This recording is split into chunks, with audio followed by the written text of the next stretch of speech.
नमस्कार दोस्तों, आज हम बात करने वाले हैं लॉ ऑप्शनल के लिए डीपीएसपी। ठीक है, डीपीएसपी पढ़ लेते हैं। ज़्यादा बड़ा टॉपिक नहीं है, छोटा ही है। एक आधा सवाल कोई आ जाता है तो आ जाता है। ठीक है, देख लेते हैं।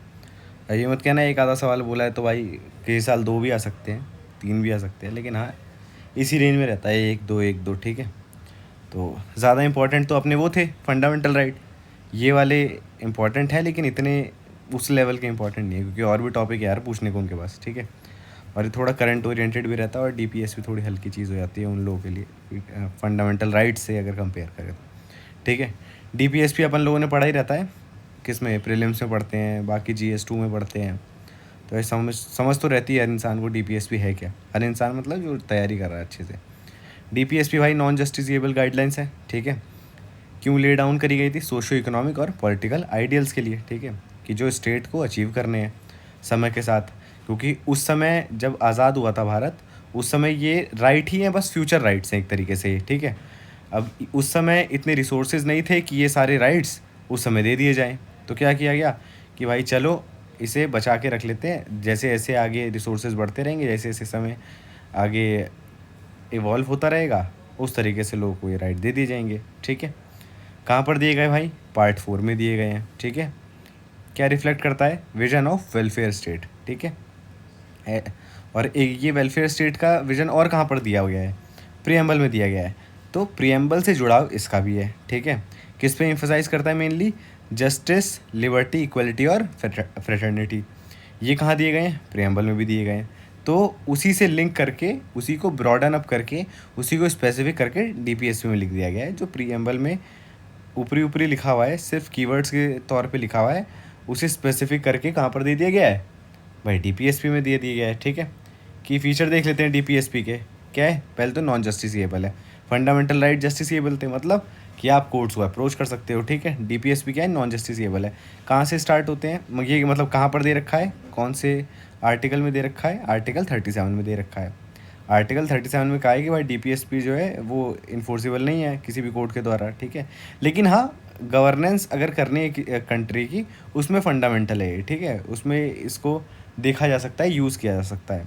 ठीक है, और स्टेट की ड्यूटी है कि भाई इन प्रिंसिपल्स को अप्लाई करे वाइल मेकिंग दी लॉज। ठीक है, अब नॉन जस्टिसिएबल है क्यों? क्योंकि भाई पॉजिटिव ऑब्लिगेशन है। ठीक है, कुछ पॉजिटिव ऑब्लिगेशन ये स्टेट्स पर लगाता है, जैसे जिसमें क्या होता है, विच में require significant financial and administrative resources.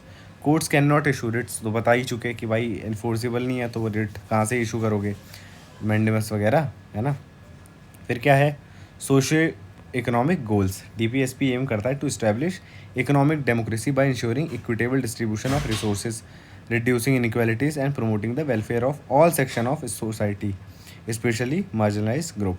ठीक है, क्या एम कर रहा है भाई? कि इकोनॉमिक डेमोक्रेसी बने। कैसे बने?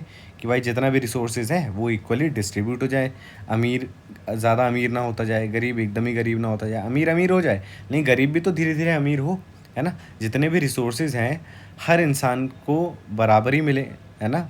लेकिन ये बस थ्योरी में है, असल मायने में ऐसा होना बहुत मुश्किल हो जाता है, क्योंकि इकोनॉमी के भी कॉन्सेप्ट लगेंगे ना यहाँ पर। ठीक है, लेकिन सरकार क्या चाहती है? तो सरकार तो यही चाहती है, स्टेट क्या चाहता है? वो तो यही चाहता है, संविधान क्या चाहता है? वो तो यही चाहता है कि इक्विटेबल डिस्ट्रीब्यूशन रहे रिसोर्सेज का। और वो करते भी हैं किस तरीके से भाई? जैसे रोड बनवा देते हैं। ठीक है, टैक्स इकट्ठा करते हैं ना। तुम लोग ज़्यादा टैक्स देते हो कि अमीर आदमी टैक्स देता है ज़्यादा? अमीर आदमी ज़्यादा टैक्स देता है। ठीक है, क्योंकि उसकी सैलरी ज़्यादा है ना। अब अपने पास सैलरी तो है नहीं इतनी, तो इतना अपने कटता भी नहीं है। ठीक है, लेकिन टैक्स सबको ही देता है, भले डायरेक्ट टैक्स दे या फिर इनडायरेक्ट टैक्स दे। समझे? समझ गए होगे। ठीक है, तो यही सब है, स्कूल बनवा रही है, ये सब चीज़ें कर रही है। एग्जाम्पल देख लेते हैं, आर्टिकल ये सब एग्जाम्पल रट लेना। ठीक है, और इसको जो जाकर बेयर एक्ट से ज़रूर पढ़ना। आर्टिकल 38 में क्या दे रखा है? प्रमोट करना है welfare of people bye security social order based on justice. ठीक है, 39 में क्या है भाई? इक्विटेबल डिस्ट्रीब्यूशन ऑफ रिसोर्सेज कर दो, है ना। वेल्थ की कॉन्सेंट्रेशन को प्रिवेंट करो, कि भाई सिर्फ एक आदमी के पास है पैसा ही नहीं होना चाहिए, मतलब होना चाहिए एक आदमी के पास, बाकियों के पास भी होना चाहिए। ऐसा नहीं है कि पाँच आदमी हैं तो 4 के हिस्से का भी एक आदमी के पास पड़ा है। ठीक है, ये सारी चीज़ें।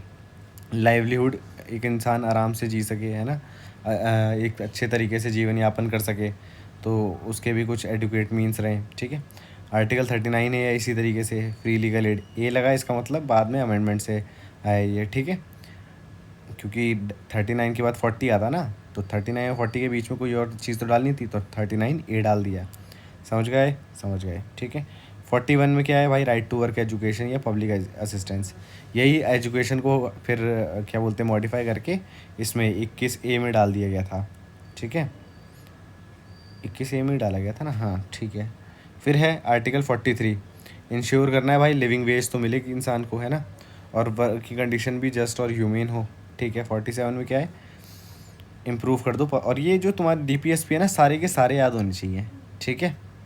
35 से लेकर 51 तक सारे याद होने चाहिए मुँह ज़ुबानी, ठीक है, भले लिख के याद करो, जैसे मर्जी याद करो, याद होने चाहिए तो होने चाहिए, इंपॉर्टेंट है भाई, ठीक है, समझ गए, समझ गए। अब देख लेते हैं पॉजिटिव ऑब्लिगेशंस है, ठीक है। जैसे अनलाइक फंडामेंटल राइट्स, जो फंडामेंटल राइट क्या करते हैं, निगेटिव ड्यूटीज़ लगाते हैं किस पे, स्टेट पे। जैसे इंडिविजुअल का राइट हनन नहीं करना है, ठीक है, इंडिविजुअल को इस चीज़ से नहीं रोकना है ना, तो ये क्या है, निगेटिव ऑब्लिगेशन है। लेकिन DPSP क्या है, स्टेट पे पॉजिटिव ऑब्लिगेशन लगाता है, मतलब कि भाई आपको ये लो के लिए करना है ना, फ्री लीगल एड प्रोवाइड करनी है ना, लाइवलीहुड प्रोवाइड करना है, पब्लिक असिस्टेंस प्रोवाइड करना है ओल्ड एज में या बच्चों को, ठीक है, तो ये सारी चीज़ें, राइट टू एजुकेशन प्रोवाइड करना है, ठीक है, ये सारी चीज़ें हैं। तो क्या हो गई, पॉजिटिव ऑब्लिगेशन है। इसमें क्या है, for example the state must actively work to reduce income inequality. किस चीज़ के लिए रोक नहीं रहा है DPSP करने को काम कह रहा है, लेकिन फंडामेंटल राइट कह रहा है कि भाई कुछ चीज़ों को नहीं कर सकते हो, जब जहाँ नहीं आ गया तो निगेटिव ऑब्लिगेशन हो गई, जहाँ आ गया कि भाई कर सकते हैं हो गया पॉजिटिव ऑब्लिगेशन, ठीक है, ठीक है। फोर्थ में क्या है, inspired by the Irish constitution. जो कॉन्सेप्ट है DPSP का कहाँ से लिया गया है, कहाँ से अपने बोरो किया या फिर कहीं रैंसैक किया है, कहाँ से, आयरिश कॉन्स्टिट्यूशन से, ठीक है। कभी भी बोरो या फिर ये सब चीज़ें मत लिखना, गलती से लिख दिया मैंने यहाँ पर, लेकिन क्या लिखना, रैंसैक, क्या लिखोगे, रैंसैक, ठीक है। वहाँ पर भी सेम प्रिंसिपल ही यूज़ हो रहे हैं, जिसको अपन ने मॉडिफाई करके और क्या बोलते हैं रैंसैक कर लिया भारत में, ठीक है। इंडिया ने अडेप्ट कर लिया है हमारे यूनिक सोशो इकोनॉमिक कॉन्टेक्स्ट के उसमें, है ना, उस तरीके से अल्टर करके, ठीक है। अलाइनमेंट विद दी प्रियम्बल, पता ही चुका कि भाई जो DPSP है ना, वो प्रियम्बल्स के आइडियल्स को मटीरियलाइज़ करता है, ठीक है। जो चीज़ें आउटलाइंड है प्रियम्बल में, जैसे जस्टिस हो गया, लिबर्टी हो गया, इक्वालिटी हो गया, फ्रेटर्निटी हो गया, वो जो भी चीज़ें दी गई हैं, ठीक है, उन सबको मटीरियलाइज़ करता है और प्रोवाइड करता है एक रोड मैप, जैसे कि वेलफेयर स्टेट बन पाए, ठीक है, ठीक है। Objectives of DPSP serve as a framework for achieving the following objective. पहला क्या है, इकोनॉमिक डेमोक्रेसी, ठीक है।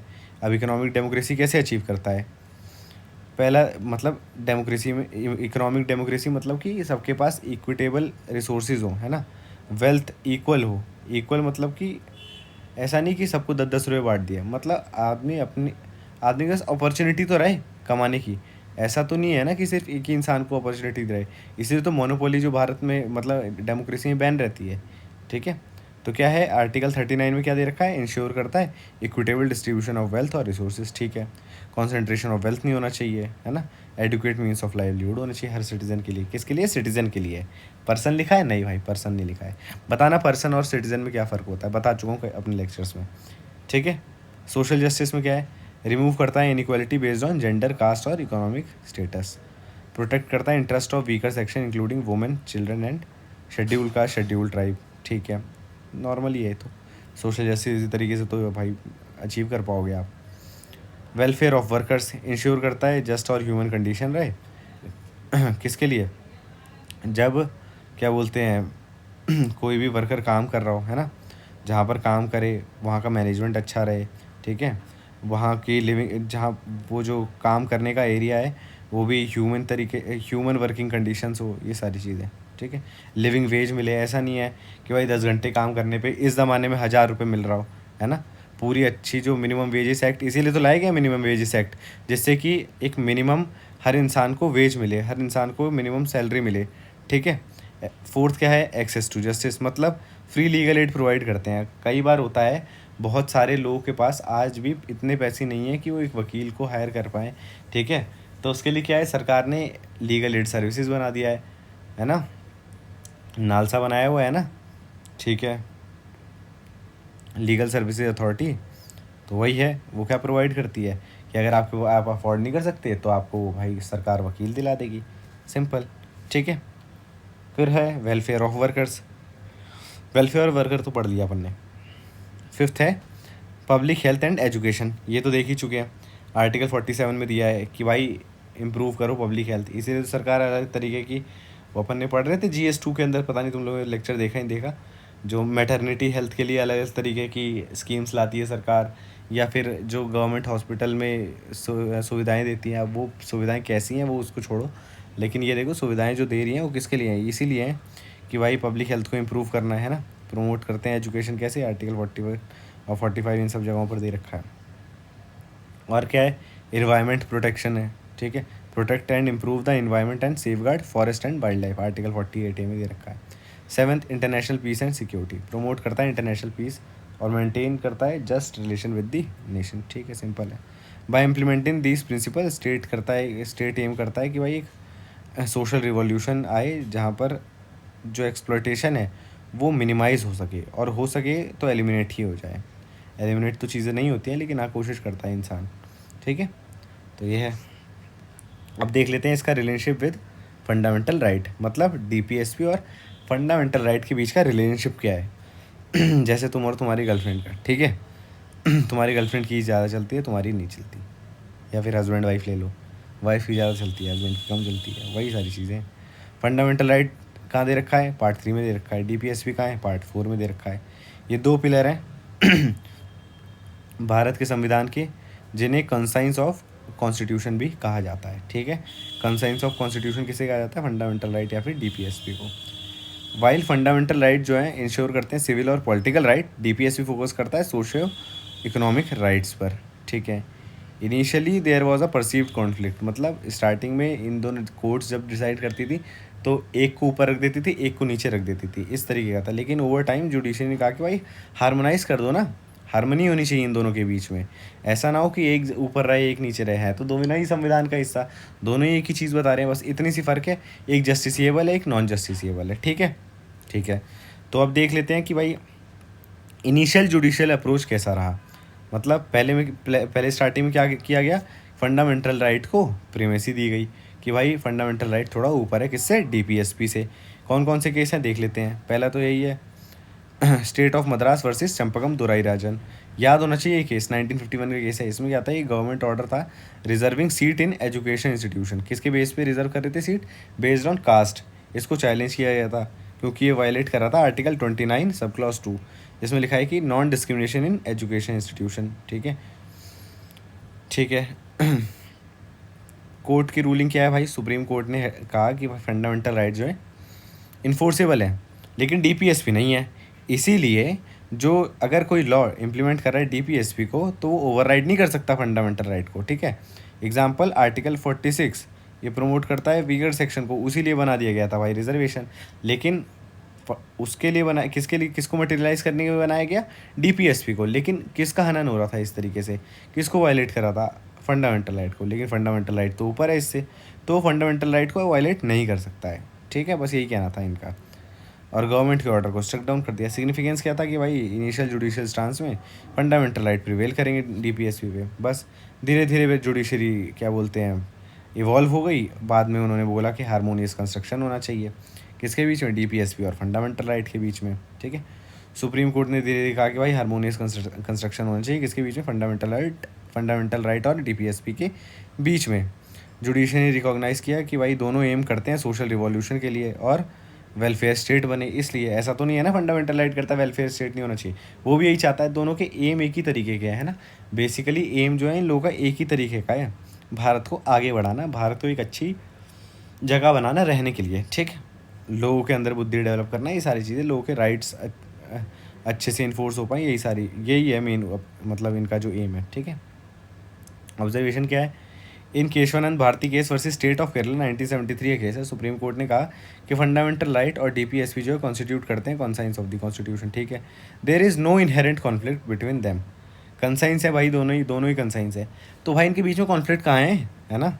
उन्होंने बोला कि एस देयर कि ये एक ही सिक्के के दो पहलू हैं, फंडामेंटल राइट इंश्योर करता है पॉलिटिकल सिविल लिबर्टी, और डीपीएसपी प्रमोट करती है सोशल और इकोनॉमिक जस्टिस। बस यही कहना था केशवानंद भारती केस में। फिर आया मिनर्वा मिल्स केस, ये 1980 का है। इसमें कोर्ट ने कहा कि भाई इसमें कोर्ट ने कहा कि बैलेंस होना चाहिए किसके बीच में, फंडामेंटल राइट और डीपीएसपी, भाई हारमोनियस कंस्ट्रक्शन। उन्होंने किसी को भी एब्सोल्यूट राइट देने से मना कर दिया, क्योंकि भाई बैलेंस बिगड़ जाएगा ना इस तरीके से।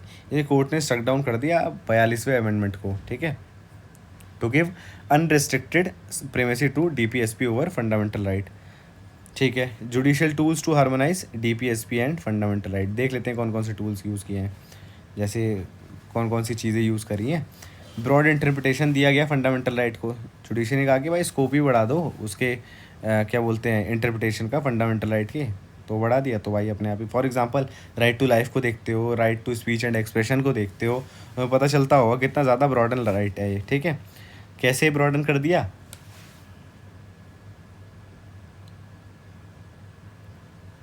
एक सेकंड, ठीक है। पानी पी रहा था यार। हाँ, कैसे ब्रॉडन कर दिया, डीपीएसपी को कुछ प्रिंसिपल्स को उसके अंदर इंटीग्रेट कर दिया, उस तरीके से ब्रॉडन हो गया। Example Olga Tellis versus Bombay municipal corporation. इसमें कोर्ट ने इंटरप्रेट किया कि आर्टिकल 21 इंक्लूड करता है राइट टू लाइवलीहुड, और राइट टू लाइवलीहुड कहाँ पर है, आर्टिकल 39A में दे रखा है, ठीक है। था वो डीपीएसपी, उसके लिए कोई लॉ नहीं बनाना पड़ा, लेकिन जुडिशरी ने क्या किया कि भाई उसको ही इंटीग्रेट कर दिया साथ में। It held that the state can not deprive a person of their livelihood without a just and fair procedure. Right to health देख लेते हैं। Supreme Court has read article 21 with article 39E, ठीक है, 41 और 43 कि जो रिकॉग्नाइज करते हैं right to health social justice as part of the right to life, ठीक है, सिंपल। राइट टू एजुकेशन का भी यही सीन है। Unni Krishna versus state of Andhra Pradesh 1993 का केस है। इसमें कोर्ट ने लिंक कर दिया कि आर्टिकल 21 और 45 को, फिर बाद में तो वही तुम लोग देखते ही हो कि 86 कॉन्स्टिट्यूशन अमेंडमेंट आया, उससे 21 आर्टिकल को इंटीग्रेट कर दिया गया, इम्बाइब कर दिया गया संविधान के अंदर। रीजनेबलनेस ऑफ रेस्ट्रिक्शन, डीपीएसपी को यूज़ किया जा सकता है, यूज़ किया भी जाता है कि भाई देखा जाए कि रेस्ट्रिक्शन जो है लगाई गई है वो रीज़नेबल है कि नहीं है, ठीक है, बस और कुछ नहीं है। इसके लिए भी एक केस लॉ है, सारे केस लॉ याद नहीं करने, एक दो याद हो जाए तो बहुत है, ठीक है। In Lakshmi Khandsari versus state of Uttar Pradesh 1981 का केस है। इसमें कोर्ट ने अपहेल्ड किया कि भाई रेस्ट्रिक्शन जो है शुगर इंडस्ट्री पे वो रीजनेबल है, क्योंकि अलाइंड है with article 39C preventing concentration of wealth, ठीक है। रेस्ट्रिक्शन किस पे रहती है, लिकर ट्रेड पे रहती है, वो उसको अपहेल्ड कर दिया गया। क्यों, कि भाई रीजनेबल है किसके अंदर, आर्टिकल 19 क्लॉज 6 में, इन लाइट ऑफ आर्टिकल 47, ठीक है, समझ गए समझ गए। जहाँ नहीं समझ आया भाई कमेंट सेक्शन में लिख देना, फिर से समझा दूंगा चीज़ें, ठीक है। आर्टिकल 31C में क्या है, article 31C and primacy of certain DPSP, मतलब समझते हैं, आगे देखते हैं। आर्टिकल 31C को इंट्रोड्यूस किया गया था 25वें अमेंडमेंट से, ठीक है।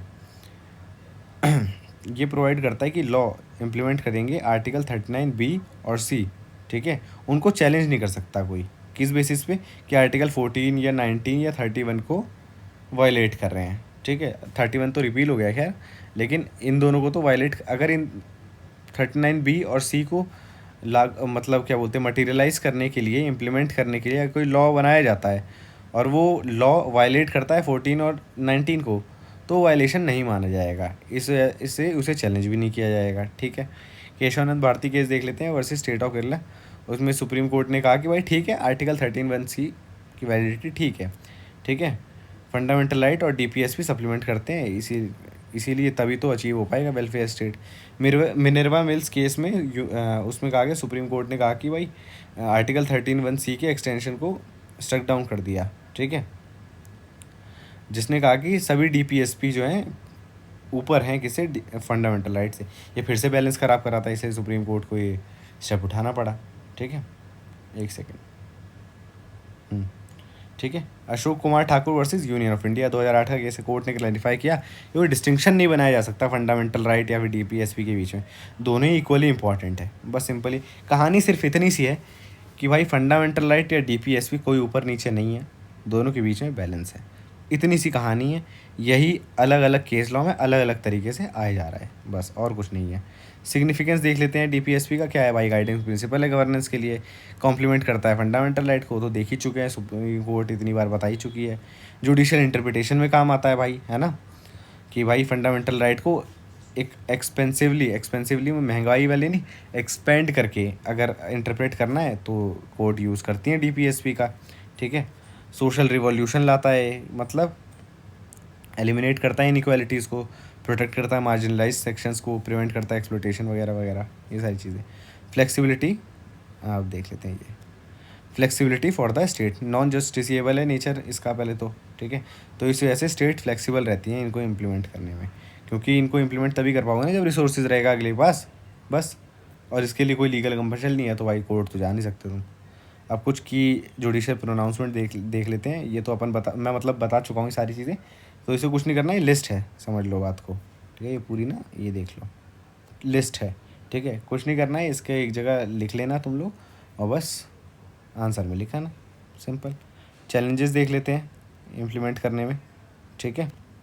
डीपीएसपी को इम्प्लीमेंट करने के लिए अगर इम्प्लीमेंट कर रहे हैं तो चैलेंजेस क्या क्या आते हैं। पहले तो फाइनेंशियल कॉन्स्टेंट है कि भाई कई सारे डीपीएसपी जो हैं, जैसे कि प्रोवाइड करना फ्री एजुकेशन या फिर पब्लिक असिस्टेंस, तो इसके लिए पैसा लगता है। अब पैसा लगता है, पैसा होगा तभी तो इसको मटीरियलाइज़ कर पाएंगे, तभी तो इम्प्लीमेंट कर पाएंगे, नहीं तो कहाँ से होगा। दूसरा है नॉन जस्टिसेबल है, ठीक है।